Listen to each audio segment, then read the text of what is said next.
மெல்லிய சேரீ ப்ளவுஸில் வந்து எப்படி நம்ம மைக்ரோ டாட் ஃபேஸிங் பேப்பரை வந்து அட்டாச் பண்ணுறது அப்படின்றதையும், அதுக்கப்புறவு இந்த கல் ப்ளவுஸில் வந்து கைக்கு கல் வந்துச்சுன்னா எப்படி சென்றுபடுத்தி அதை தைக்கிறது அப்படின்றத போன வீடியோவில் நம்ம பார்த்தோம். இந்த ஃபியூசிங் பேப்பரை பயன்படுத்தி நம்ம இந்த ப்ளவுஸ் தைக்கிறதுனால ஃபினிஷிங்கு எவ்வளோ சூப்பராக வந்திருக்கு அப்படின்றத இந்த வீடியோவில் நீங்கள் பார்த்தா உங்களுக்கு தெரியும். லைனிங்கில் தான் ஃபஸ்ட்டு கழுத்து கட் பண்ணிக்கணும். கழுத்து அகலம் வந்து நீங்கள் மேலே கரெக்டாக வந்து எந்த அளவுக்கு அகலத்துக்கு நீங்கள் கட் பண்ணிங்களோ அந்த அகலம் வருதான்னு பார்த்துட்டு நீங்கள் அளவு எடுத்து பார்த்துட்டு கரெக்டாக லைனிங்கை வச்சுட்டு நல்ல பக்கத்தில் வச்சுக்கணும். அதாவது நம்ம வந்து சாரீ ப்ளவுஸில் அயர்ன் பண்ணி வச்சுருக்கோம் இல்லையா, அந்த சாரீ ப்ளவுஸ் மேலே தெரிகிற மாதிரி வச்சுட்டு லைனிங்கை மேலே வச்சு அப்படியே கழுத்தை ரவுண்டாக தைச்சிட வேண்டியதுதான். அதுக்கு கீழேயும் வந்து தைச்சி முடித்ததுக்கப்புறము நேராக வச்சுட்டு முன்ன பின்ன இருந்தாலும் நேராகவே ஒரு கட் போட்டுக்கோங்க. கட் போட்டுட்டு அதுக்கப்புறம் கழுத்தை கரெக்டாக வச்சுட்டு அதுக்கு நேராக வந்து அந்த கழுத்துக்கு நேராக வந்து ஒரு சென்டர் கட் மார்க்கும் போட்டுட்டு அந்த கழுத்தை சுற்றி அப்படியே ஒரு சின்ன சின்ன கட்டாக கொடுத்துணுங்க. ஏன்னா நல்லா வளைஞ்சி வர்றதுக்காக சின்ன சின்ன கட்டாக கொடுத்துட்டு அதுக்கப்புறவு இதில் வந்து படிமான தையல் போட்டுருங்க. படிமான தையல் போட்டதுக்கப்புறவு நம்ம இந்த சென்ட்ரு கட் மார்க்கு போட்டோம் இல்லையா, அந்த சென்ட்ரு கட் மார்க்கை வச்சு நம்ம அப்படியே 1/2 இன்ச்சு அகலத்தில் கீழே விட்டு தானே கட் பண்ணியிருப்போம். அதனால் அந்த கட் மார்க்கிலேருந்து கொஞ்சம் முன்னாடி தள்ளி வச்சுக்கோங்க. கொஞ்சம் முன்னாடி தள்ளி வச்சிங்கன்னா தைச்சிட்டு வரும்போது அந்த கட் மார்க்கு கரெக்டாக உட்காந்துரும். இந்த மாதிரி நீங்கள் 1/2 இன்ச்சு ஜாயின் பண்ணிட்டீங்கன்னா நீங்கள் பட்டியெல்லாம் வச்சு தைக்கணும் தேவையில்லை. இப்படி தைச்சிட்டு நீங்கள் திருப்பிக்கலாம். திருப்பிட்டு அதுக்கப்புறவே இது நல்லா அமுங்கிறதுக்காக இந்த மாதிரி நீங்கள் பண்ணிட்டீங்கன்னா அது நல்லா அமுங்கிடும். படிமான தையல்லாம் இதில் போடணும்னு தேவையில்லை.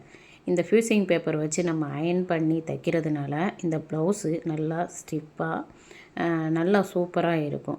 இந்த கழுத்துக்கு நம்ம தனியாக வந்து கேன்வாஸ் வச்செல்லாம் தைப்போம். இந்த துணிக்கு வந்து இப்போ இந்த கேன்வாஸு தேவையே இல்லை. இப்படி நம்ம ஃபியூசிங் பேப்பர் பயன்படுத்தி தைக்கிறதுனால கழுத்தும் நல்லா கரெக்டாக கச்சிதமாக நீங்கள் வேறு எந்த மாடல் தைக்கிறதா இருந்தாலும் ஃபினிஷிங்கு சூப்பராக வரும். அதே மாதிரி இதில் வந்து நான் லேஸ்லாம் ஃபிட் பண்ண சொல்லலை கஸ்டமரு. அதனால் வந்து லேஸ் ஃபிட் பண்ணாமல் தான் அப்படியே தைக்கிறேன். இப்படி கழுத்தெல்லாம் சுற்றி தைச்சி முடித்ததுக்கப்புறவு அதுக்கப்புறம் இந்த லைனிங் ஒட்டி பிடிக்கிறதுக்காக ரவுண்டாக ஒரு தையல் போட்டுருங்க. லைனிங் ப்ளவுஸ் எப்படி தைப்பீங்க அப்படின்னு சொல்லிட்டு கமெண்ட்ஸ்லாம் கூட கேட்டிருந்தாங்க. இதே மெத்தடில் தான் நான் எல்லா லைனிங் ப்ளவுஸுமே தைப்பேன் நான். அதனால் நீங்கள் இந்த வீடியோ பார்க்கையில உங்களுக்கு தெரிஞ்சிடும். நான் தைக்கிற இந்த லைனிங் ப்ளவுஸ் முறையை நீங்கள் பயன்படுத்தி பாருங்கள். அப்போ உங்களுக்கு வந்து ஈஸியாக இருக்கும். ஏன் சொல்கிறேன் அப்படின்னா ஒவ்வொருத்தவங்களும் ஒவ்வொரு மெத்தடில் தைப்பாங்க. நான் வந்து ஒரு மெத்தடில் தைப்பேன். ஆனால் நான் வந்து தைச்சி முடித்ததுக்கப்புறம் எனக்கு ஹார்ம்கோல் பிரச்சனையோ இல்லைனா சைடு ஜாயிண்ட் பிரச்சனையோ இல்லை ஸ்லீவ் ஜாயின் பண்ணுறதுல பிரச்சனையோ இல்லை கொக்கிப்பட்டி நூல்பட்டி ஜாயின் பண்ணுறதுல பிரச்சனையோ எந்த பிரச்சனையுமே நான் சந்தித்தது கிடையாது. அப்படி உங்களுக்கு அந்த பிரச்சனையெல்லாம் வருது அப்படின்னு நீங்கள் நினைக்கிறீங்க அப்படின்னா இந்த வீடியோவெலாம் நீங்கள் ஃபாலோ பண்ணி பாருங்கள். இந்த தைக்கிற வீடியோ மட்டுக்கு பார்க்காம ப்ளவுஸ் எப்படி கட் பண்ணுறது அப்படின்ற வீடியோலாம் போட்டிருப்பேன். அந்த வீடியோவும் நீங்கள் பார்த்துட்டு அதுக்கப்புறம் தைக்கிற வீடியோ பார்த்தீங்கன்னா உங்களுக்கு தெளிவாக புரிஞ்சிடும். நல்ல பக்கத்தில் வந்து லைனிங் வச்சு தைக்கணும் அப்படிங்கிறதுக்காக லெஃப்ட் அண்ட் ரைட்டு கரெக்டாக பார்த்து எடுத்து வச்சுட்டு அதுக்கப்புறவு நம்ம தைக்க ஆரம்பிக்கிறோம். அதே மாதிரி தான் பேக் பார்ட்டு எப்படி நம்ம ஃபிட்டிங் பண்ணமோ அதே மாதிரி கழுத்தை ரவுண்டாக தைச்சிட்டு அதுக்கப்புறவு நம்ம இந்த மாதிரி நாச்சு போட்டுக்கலாம். கட் பண்ணிவிட்டு அப்படியே படிமான தையல் போட்டுக்கோங்க. இது வந்து 34 சைஸ் ப்ளவுஸு. நான் ஏற்கனவே 34 சைஸ் ப்ளவுஸுக்கு எப்படி கொட்டியெல்லாம் மார்க் பண்ணுறது அப்படின்றத ஏற்கனவே நான் வீடியோ போட்டிருக்கேன். மேலே டாப்பில் வந்து உங்களுக்கு லிங்க் கொடுக்குறேன். அந்த லிங்கை நீங்கள் தொட்டிங்கன்னா டைரெக்டாக அந்த வீடியோவுக்கு போயிடும். நீங்கள் அந்த வீடியோவையும் நீங்கள் பார்த்து தெரிஞ்சுக்கலாம். இப்போது ப்ளவுஸில் வந்து மேலே தையல் கழுத்தெல்லாம் ஃபினிஷிங் பண்ணி முடித்தாச்சு. இப்போ இந்த லைனிங் ஒட்டி பிடிக்கிறதுக்காக ரவுண்டாக ஒரு தையல் போட்டு எடுத்துடலாம். நம்ம ஃபியூசிங் பேப்பர் ஒட்டின தடமே தெரியாத அளவுக்கு இந்த லைனிங்கை வச்சு நம்ம தைச்சிட்டு அதுக்கப்புறம் முழுசாக தைச்சி முடிச்சிருவோம். அப்படிங்கும்போது நமக்கு ஃபியூசிங் பேப்பர் தெரியவே தெரியாது. அதனால் அந்த ப்ளவுஸும் வந்து நமக்கு ஃபினிஷிங்காக இருக்கும். அதுக்கப்புறவே இந்த மாதிரி சுற்றி ரவுண்டாக எப்போதும் போல் நம்ம சாரீ ப்ளவுஸில் எப்படி வச்சு தைச்சிட்டு அப்படியே கட் பண்ணி எடுப்போம் அந்த மாதிரி கட் பண்ணி எடுத்துக்கோங்க. 2 பக்கமும் தைச்சி முடித்தாச்சு. நம்ம ஒட்டு போட்டோம் இல்லையா, அந்த ஒட்டு போட்டது வந்து வலது பக்கத்தில் தான் நம்ம வந்து ஒட்டு போட்டோம். அதனால் அது 1.5 இன்ச்சு அகலத்தில் அது வெளியே போயிடுச்சு. அப்போ ஜாயின் பண்ணும்போது சுத்தமாக அது நமக்கு தெரியவே தெரியாது. எப்போதும் சொல்கிறது தான், நம்ம வந்து கீழே வந்து இப்போ ஃபஸ்ட்டு வந்து கொக்கி பட்டிக்கிட்ட தான் 1/4 இன்ச்சு அகலத்தில் பிடிக்கணும். அதுக்கப்புறமா கீழே 1 இன்ச்சு அகலத்தில் பிடிக்கணும். அதுக்கப்புறம் ஹாம்கோல் சுற்றளவில் இருந்து 1/2 இன்ச்சு பிடிக்கணும். அந்த மாதிரி பிடிச்சிட்டு அதுக்கப்புறம் நம்ம பட்டியை ஜாயின் பண்ண ஆரம்பிச்சிடலாம். இந்த பட்டியும் கூட நான் எப்படி ஜாயின் பண்ணேன், எப்படி ஜாயின் பண்ணால் கரெக்டாக இருக்கும் அப்படின்றத வீடியோவும் நான் ஷார்ட்ஸில் போட்டிருக்கேன். அந்த வீடியோவோட லிங்கையும் நான் மேலே டாப்பில் கொடுக்குறேன், அதையும் நீங்கள் செக் பண்ணி பாருங்கள். ப்ளவுஸ்லாம் தைச்சி முடிச்சுட்டு சைடு ஜாயின் பண்ணும்போது உங்களுக்கு பிரச்சனையாக இருக்குது அப்படிங்கும்போது நீங்கள் இதை ஃபாலோ பண்ணி நீங்கள் தைச்சிங்கன்னா கரெக்டாக இருக்கும். இந்த பட்டி ஜாயின் பண்ணதுக்கப்புறம் பாருங்கள், இதுக்கப்புறம் தான் வித்தியாசமாக நான் அளவுகளை எடுப்பேன். அப்போ அந்த அளவுகளை எடுக்கிற மாதிரியே நீங்களும் அதே மாதிரி நீங்கள் ஃபாலோ பண்ணி நீங்கள் பண்ணிங்கன்னா உங்களுக்கு கரெக்டாக ப்ளவுஸு சைடு ஜாயிண்ட்டு சூப்பராக வரும். பட்டியில் எக்ஸ்ட்ரா வர துணியை கட் பண்ணி எடுத்துருங்க. அதுக்கப்புறம் பேக் பார்ட்டில் வந்து நம்ம டாட்டு பிடிச்சிடலாம். பின்பக்க பீஸில் வந்து நம்ம கழுத்துக்கிட்ட நேராக 2ஆக மடித்து வச்சுட்டு அந்த கழுத்தில் இருந்து அகலம் வந்து ஷோல்ட்ரு இருக்கு இல்லையா, ஷோல்ட்ரு சென்டர் அப்படியே நடுவே வரணும். அப்படி நடுவே வர்ற மாதிரி நீங்கள் 2 சைடுமே மார்க் பண்ணிவிட்டு 1/2 இன்ச்சு அகலத்தில் கட்டுத்தையல் போட்டு உயரத்தில் 3.5 இன்ச்சு உயரத்தில் கொண்டு வந்து நீங்கள் கிராஸாக விட்டுட்டிங்கன்னா அவ்வளோதான். இந்த இடத்துல தான் நீங்கள் கவனிக்க வேண்டியது என்ன அப்படின்னா, சைடு ஜாயிண்ட் பண்ணும்போது முன்ன பின்ன வருது சொல்கிறீங்க இல்லையா, அப்படி முன்ன பின்ன வராமல் இருக்கிறதுக்கு ஹாம்கோல் எண்டிலேருந்து, அதாவது மேலே எண்டிலேருந்து கீழே வரைக்கும், அதாவது பேக் பீஸை கணக்கு வச்சு தான் நம்ம முன்னாடி பட்டிக்கு கட் மார்க் போட்டுக்கணும். அதே மாதிரி அந்த சைடு நம்ம கட் மார்க் போட்டதுக்கப்புறம் இந்த சைடும் இந்த பீஸை வச்சு லெஃப்ட் அண்ட் ரைட்டு பார்த்து நம்ம கட் மார்க்கு போட்டுக்கிடணும். எப்படி நம்ம ஷோல்டர் ஜாயின் பண்ணுவோம் அதே மாதிரி எடுத்து வச்சு கட் மார்க் போட்டுட்டு, இப்போது கொக்கி பட்டியும் நூல் பட்டியும் முன்ன பின்ன வருது இல்லையா, அதுக்கு வந்து என்ன பண்ணணும்னா, எதை நீங்கள் கொக்கி பட்டியோ எது நூல் பட்டியோ நீங்கள் சூஸ் பண்ணுறீங்களோ அதை வந்து கொக்கி பட்டியை 1/4 இன்ச்சு இறக்கிட்டு நூல் பட்டியை 1/4 இன்ச்சு மேலே இருக்கணும்.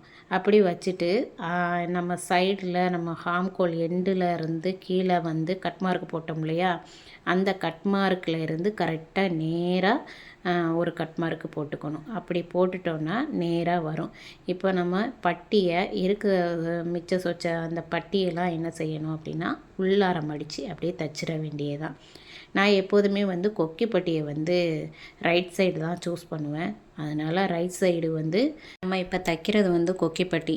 இந்த கொக்கி பட்டிக்கு ஏன் 1/4 இன்ச்சு இறக்கியும் நூல் பட்டியை ஏன் 1/4 இன்ச்சு மேலே ஏற்றியும் வைக்கிறோம் அப்படின்னா, கொக்கி பட்டி வந்து ஏன்னா மெயின் கிளாத்துக்கு உள்ளார மடங்கிரும். 1/2 இன்ச்சு தையலுக்கு தைச்சி அதுக்கப்புறமும் வந்து நம்ம ஒரு 3/4 இன்ச்சுக்கு உள்ளார போயிடுறதுனால அது என்ன ஆகும்னா ஒரு 1/4 இன்ச்சு நமக்கு வந்து மைனஸ் ஆயிரும் கொக்கி பட்டியில். அதுக்காக தான் கொக்கி பட்டியை 1/4 இன்ச்சு நீங்கள் வந்து இறக்கி வச்சுட்டு கீழே கட் மார்க்கு போட்டு பட்டி ஜாயின் பண்ணிங்கன்னா இந்த கொக்கி பட்டியும் நூல் பட்டியும் வந்து நமக்கு முன்ன பின்ன வர்ற பிரச்சனை வரவே வராது. நிறைய பேர் வந்து சாதா ப்ளவுஸில் என்ன பண்ணுவாங்கன்னா, தச்சு முடிச்சுட்டு முன்ன பின்ன வந்ததுன்னா மேலே கழுத்தில் கட் பண்ணுவாங்க. கழுத்தில் வந்து என்ன ஆகும், கழுத்து வந்து பெருசாகிரும். நம்ம கட் பண்ணி சைஸாக கட் பண்ணி எடுக்கும்போது பெருசாகிரும். அது நம்ம கட் பண்ணி எடுத்துடலாம். ஆனால் லைனிங் ப்ளவுஸில் நம்ம கழுத்தையும் தைச்சிருவோம், அதுக்கப்புறவு கீழே பட்டியையும் ஜாயின் பண்ணிடுவோம். அப்படிங்கும்போது 2 பட்டியும் கரெக்டாக வரணும் அப்படின்னா நம்ம இந்த மாதிரி ஃபாலோ பண்ணோன்னா கரெக்டாக வந்துடும் கொக்கி பட்டியும் நூல் பட்டியும். சரிங்க. அதுக்கப்புறம் அதே மாதிரி தான் இந்த மாதிரி தான் நம்ம ஷோல்டர் ஜாயின் பண்ணுவோம் இல்லையா, இந்த மாதிரி ஷோல்டர் ஜாயின் பண்ணுற மாதிரி தான் நம்ம கரெக்டாக எடுத்து வச்சுட்டு அந்த ஹாம்கோல் எண்டில் இருந்து நம்ம கீழே கட் மார்க் போடணும் அப்படின்னா சொன்னது வீடியோவில். நீங்கள் கவனமாக கவனித்து பார்த்தா இந்த வீடியோ புரியும். நீங்கள் ஸ்கிப் பண்ணி பார்த்தீங்கன்னா புரியாது, என்ன இவங்க சொல்கிறாங்க அப்படின்றது தெரியாமல் போயிடும். அதனால் வீடியோ ஸ்கிப் பண்ணாமல் பாருங்கள். இங்கேயும் நீங்கள் கவனிக்க வேண்டியது என்ன அப்படின்னா, கரெக்டாக உங்களுக்கு வந்து ஸ்லீவ் முன்ன பின்ன வராமல் இருக்கிறதுக்கு ஒரு டிப்ஸு சொல்லியிருக்கேன். அந்த கைக்கிட்ட வளைவு வருது பார்த்திங்களா, அந்த வளைவு வரைக்குமே நீங்கள் கரெக்டாக அந்த மாதிரி கரெக்டாக எடுத்து வச்சு தைச்சிக்கோங்க. அதுக்கப்புறவே நீங்கள் ஸ்லீவ் வந்து கட் பண்ணும்போது என்ன பண்ணியிருப்பீங்கன்னா, கரெக்டான அளவு வச்சு தானே கட் பண்ணியிருப்பீங்க அகலத்தில். அப்படி அகலத்தில் கட் பண்ணியிருந்தீங்க அப்படின்னா அப்போது ஹாம்கோல் சுற்றளவும் நீங்கள் கட் மார்க்கு பேக் சைடும் போட்டிருப்பீங்க, ஸ்லீவ்லையும் அந்த கை சுற்றளவுக்கும் வந்து நீங்கள் கட் மார்க் போட்டிருப்பீங்க. அப்படி கட் மார்க் போட்டிருந்தீங்கன்னா அந்த கட் மார்க் பேக் கட் மார்க்கையும் ஸ்லீவில் இருக்க கட் மார்க்கையும் ஒன்றா எடுத்து வச்சுட்டு அப்படியே நீங்கள் ஜாயின் பண்ணிங்கன்னா கரெக்டாக வரும். ஒருவேளை சப்போஸ் அந்த கட் மார்க்கு அந்த பக்கம் இந்த பக்கம் மாறி போச்சு அப்படின்னா ஸ்லீவு கரெக்டாக உட்காராது, உங்களுக்கு சிரமத்தை கொடுக்கும். லாஸ்ட்டில் ப்ளவுஸ் போடும்போதும் நல்லா இருக்காது, நீங்கள் சைடு ஜாயின் பண்ணும்போதே சரியாக வராது. இப்போ இந்த மாதிரி தான் நீங்கள் எடுத்து வச்சுட்டு அந்த பக்கமுமே நீங்கள் ஜாயின் பண்ணிக்கிடணும். ஸ்லீவு ஜாயின் பண்ணுறது எப்படி அப்படின்றத வீடியோவும் நான் வந்து போட்டிருக்கேன் ஷார்ட்ஸில். பார்க்காதவங்க மேலே வந்து நான் லிங்க் கொடுக்குறேன், டாப்பில் வரும். அதை நீங்கள் பார்த்தா உங்களுக்கு தெளிவாக புரியும். இப்போ இதில் வந்து எக்ஸ்ட்ரா ஒரு தையல் போடணும் இல்லையா, அந்த மாதிரி தையல் போட்டுக்கோங்க. இதே மாதிரி தான் ஸ்லீவு அந்த பக்கமும் ஜாயின் பண்ணிக்கிடணும். ஜாயின் பண்ணிவிட்டு இது வந்து 34 சைஸ் ப்ளவுஸ் இல்லையா, பெல் கையாக இருக்கிறதுனால கை அகலம் வந்து கீழே 5.25. தையலுக்காக நம்ம 1.5 இன்ச்சு விட்டுட்டு தான் கட் பண்ணியிருப்போம். அதுக்காக அந்த 1.5 இன்ச்சை வந்து ஹாம்கோல்கிட்டையும் வந்து 1.5 இன்ச்சையும் இடுப்பு அகலத்தில் இருந்து 1.5 இன்ச்சையும் விட்டுட்டு அப்படியே நம்ம ஸ்லீவை கரெக்டாக அந்த லைனிங் பீஸு தான் நமக்கு அளவு. நம்ம மேலே மெயின் கிளாத்தை பார்த்து நம்ம கரெக்டாக எடுத்து வச்சு ஜாயின் பண்ணக்கூடாது. லைனிங் கிளாத்தை தான் கரெக்டாக எடுத்து வச்சு சரிசமமாக வச்சுட்டு ஜாயின் பண்ணணும். அப்படி ஜாயின் பண்ணும்போது உங்களுக்கு கை திரும்பாமல் இருக்குதா, சென்டர் பாயிண்ட்டு நம்ம ஸ்லீவ் வச்சு தானே ஜாயின் பண்ணியிருப்போம், அந்த சென்டர் பாயிண்ட் திரும்பாமல் இருந்தது அப்படின்னா இந்த கையெல்லாம் திரும்பி வருது அப்படின்னு சொல்லிட்டு கஸ்டமரு சொல்லுவாங்க இல்லையா, அந்த பிரச்சனையெல்லாம் இல்லாமல் இருக்கும். இப்போ கரெக்டாக அந்த மாதிரி எடுத்து வச்சுட்டு அந்த ஹாம்கோலில் வந்து பேக் சைடும் தையலும் சரி, ஃப்ரண்ட் சைடில் இருக்கக்கூடிய தையலும் சரி ஒரே மாதிரியாக இருக்குதான்னு வச்சு பார்த்துட்டு அப்படியே மெதுவாக தைச்சிட்டு வாங்க. அந்த சைடு ஜாயிண்ட் எல்லாமே கரெக்டாக உட்காந்துருச்சு அப்படின்னு சொன்னோன்னா உங்களுக்கு சரியாக ப்ளவுஸ் அமைஞ்சிருச்சுன்னு அர்த்தம். அவ்வளோதான். இந்த ப்ளவுஸு வந்து நம்ம தைச்சி முடிச்சிட்டோம். இந்த கை வந்து எப்படி தைக்கிறது அப்படின்றத போன வீடியோவில் போட்டுருந்துருப்பேன். உங்களுக்கு இதில் டவுட் இருந்ததுன்னா அந்த வீடியோ பார்த்தீங்கன்னா உங்களுக்கு கிளியர் கட்டாக புரியும். பார்த்தீங்களா, நான் அயனே பண்ணலை, அயன் பண்ண மாதிரி நல்லா ஃபினிஷிங்காக சூப்பராக வந்திருக்கு. தைச்சி எடுக்கிறதுக்கும் ஈஸியாக இருந்துச்சு இந்த ஃபியூசிங் பேப்பரால். இந்த வீடியோ பிடிச்சதுன்னா லைக் பண்ணுங்கள், ஷேர் பண்ணுங்கள். இதில் ஏதாச்சும் சந்தேகங்கள் இருந்ததுன்னா கமெண்ட்ஸ் பண்ணுங்கள். நம்ம வீடியோவை திரும்ப பார்க்கணுன்னு நினைக்கிறீங்கன்னா ஃபாலோ பண்ணுங்கள்.